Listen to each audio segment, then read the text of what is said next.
Mengapa ada banyak orang itu takut sama setan? Apalagi lebih banyak orang melihat penampakan setan daripada kita melihat Tuhan gitu loh. Sebenarnya simpel aja, karena yang pertama, manusia itu karena dia berdosa maka dia merasa bahwa dia itu jauh dari Tuhan. Sehingga orang itu percaya bahwa dia itu lebih dekat kepada setan daripada Tuhan sendiri. Makanya ada beberapa orang yang berpikir kalau dekat sama Tuhan itu harus suci dulu, harus begini dulu, harus begitu dulu. Kalau di dalam Yesus itu sebenarnya yang penting kita jujur aja sama Tuhan, bahwa kita itu sedang lemah, kita sedang berbuat dosa, kita mungkin sedang jatuh, apapun itu kita apa adanya sama Tuhan Yesus. Karena jikalau kita sudah jujur dengan Tuhan, kita dipulihkan dengan Tuhan, maka yang namanya kita takut dengan setan itu lama-lama akan menghilang.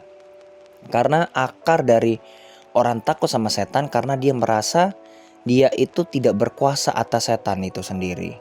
Dia tidak berkuasa bahwa dia itu sebenarnya paling tinggi atau dia lebih tinggi daripada setan.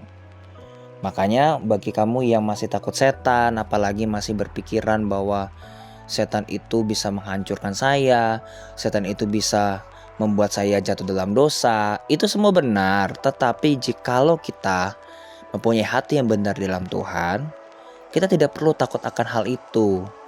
Mengapa Tuhan izinkan masalah-masalah itu datang kepada kita, dan Tuhan mengizinkan iblis itu untuk menghancurkan kita? Tuhan mengizinkan ya, bukan Tuhan mau, Tuhan mengizinkan. Karena Tuhan tahu bahwa kita pasti menang. Kalaupun kita nanti ada satu fase kita jatuh, maka firman Tuhan sudah mengatakan bahwa tidak akan sampai tergeletak.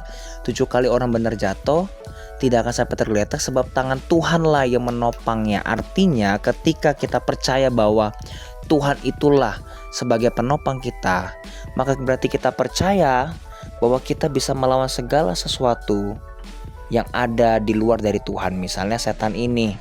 Jadi bagi kamu jangan lagi takut sama setan. Apalagi mungkin sekedar lewat kuburan, itu udah hal yang lumrah sebenarnya.